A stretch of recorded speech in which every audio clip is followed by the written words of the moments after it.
Ve République, c'est le XVIIIe siècle. Et même pas le XVIIIe siècle, parce que le XVIIIe siècle, c'est les Lumières, et non pas l'obscurité. Donc, je dis moi que je suis navré, mais il y a un gros problème qui est lié au fonctionnement des institutions et à la manière dont on les fait fonctionner. Et nous, on a été pris politiquement dans ce piège-là aussi. On a du fait de ce fonctionnement-là, le 49.3, etc., les communistes, je suis désolé, on n'a pas,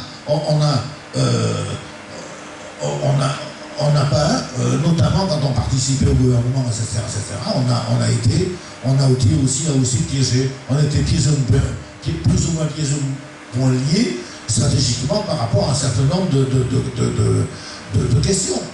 Les retraites, et nous les ramène pour retaper.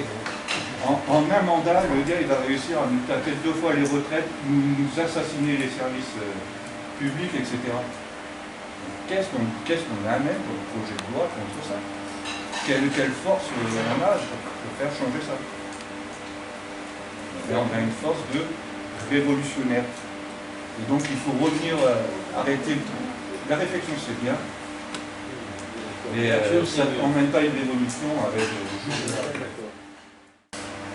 Donc ensuite, pour avoir une pointe d'optimisme, je dirais quand même que depuis 2018, avec l'arrivée de la direction qu'on a à l'heure actuelle, et aussi, fait quand même notable et historique, qui a été bien noté à l'époque, c'était la première fois depuis que cette possibilité existe qu'un texte alternatif à celui proposé par la direction sortante l'avait emporté.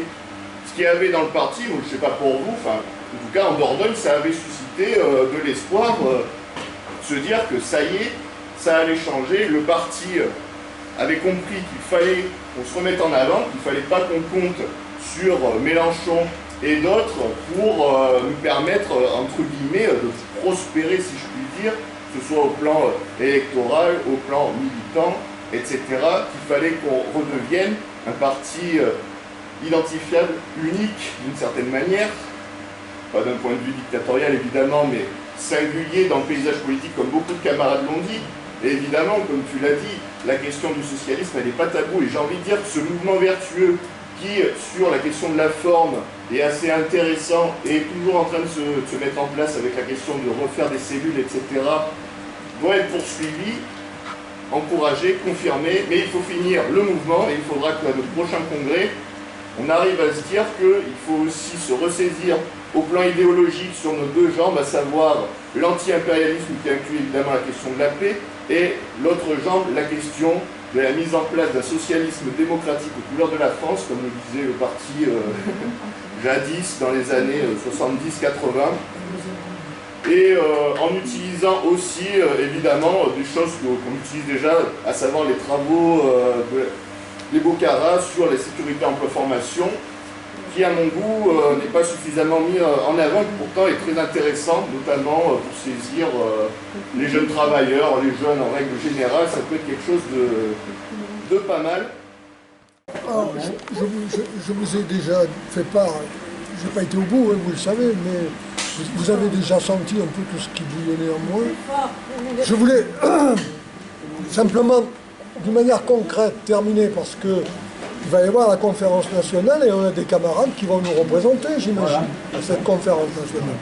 Et il est important qu'à un moment donné, on synthétise un minimum de choses. Or, moi, ici, je représente la section de Brive, j'ai participé à la conférence section de Brive, et je tiens quand même à repréciser les points importants que nous avons décidé de transmettre à la commission départementale pour que ça remonte. 1. Priorité pour un plan de travail par rapport à la jeunesse. 2. Les doutes qui ont émergé au sein de la conférence section sur le positionnement du parti et notamment de son secrétaire national lorsqu'il peut en doute la possibilité et qu'il culpabilise en partie la responsabilité de la France insoumise dans l'échec qui est peut-être le nôtre. Donc ces doutes doivent remonter pour qu'ils soient pris en compte dans l'expression du parti. Ça a déjà été dit en partie d'ailleurs par d'autres camarades. Là, je crois que ces choses-là méritent d'être dites. Dernière chose, a été dit à Brive aussi, comment faisons-nous pour mettre en valeur le travail de nos sénateurs lorsqu'ils font un projet de loi concernant, je l'ai déjà évoqué, le problème du pôle de l'énergie. Comment prenons-nous en compte le fait dramatique, lorsqu'on veut s'adresser à la jeunesse, qu'on ne soit pas capable de s'exprimer alors que 50% des jeunes aujourd'hui sautent un repas pour pouvoir poursuivre leurs études? Qu'est-ce qu'on fait? Comment peut-on prendre en compte ça? Dernier point, comment mettons en valeur le travail de nos camarades au niveau de l'Assemblée nationale, des institutions nationales, lorsqu'on est en capacité de porter une loi qui va permettre le remboursement intégral des soins liés au cancer du sein pour les femmes. Donc on va synthétiser tout ce qui a été dit ce matin pour présenter au comité départemental des propositions qui ont émergé de ce travail-là. En parallèle, on a bien reçu chacune des contributions des sections Merci à vous, qui vont être envoyées également au national pour alimenter la conférence nationale qui aura lieu le 14 décembre. Il y aura des changements qui vont découler de nos discussions, je l'espère. J'espère que ce que vous avez pu amener aujourd'hui sera entendu par les membres du comité départemental et que nous allons nous engager vers une voie de changement en Corrèze qui nous amènera, je l'espère, à notre objectif qui a été brillamment rappelé par Daniel, en tout cas ce qui nous anime, c'est-à-dire un avenir avec des jours heureux. Donc je vous propose maintenant qu'on aille manger et boire et qu'après on se quitte. Merci à vous. Alors, je me dis... Bonjour Nicolas, donc je suis avec Nicolas Marlin, secrétaire fédéral du Parti communiste français. Ce matin s'est tenue la conférence fédérale du PC en vue de la conférence nationale en décembre. Alors ton ressenti sur la matinée? Alors effectivement ce matin était une échéance importante où on a pu réunir les militants nombreux du parti pour réfléchir sur notre stratégie politique dans les années à venir.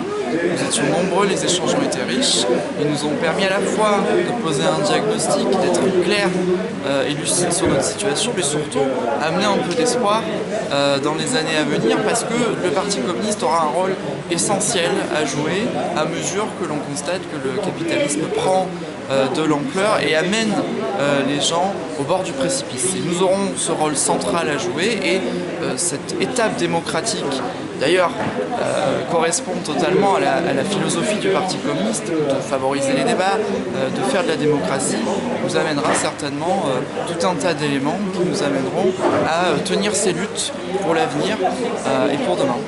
Voilà. Et les prochains défis du Parti communiste en Corrèze? Alors en Corrèze, c'est un territoire évidemment rural, donc on a la question industrielle qui est au centre. On a décidé de s'axer sur des chantiers précis sur les services publics, puisque en Corrèze on est assez impacté par l'absence de services publics. La santé, qui est un service public, mais qui rayonne ici en Corrèze quand on a besoin d'aller voir un médecin, un spécialiste, et sur les conditions de travail des salariés dans l'hôpital public. Donc on a identifié des chantiers qui vont nous amener à mener des campagnes précises avec les camarades pour faire entendre la voix du Parti communiste sur ces difficultés-là. Ok, merci beaucoup.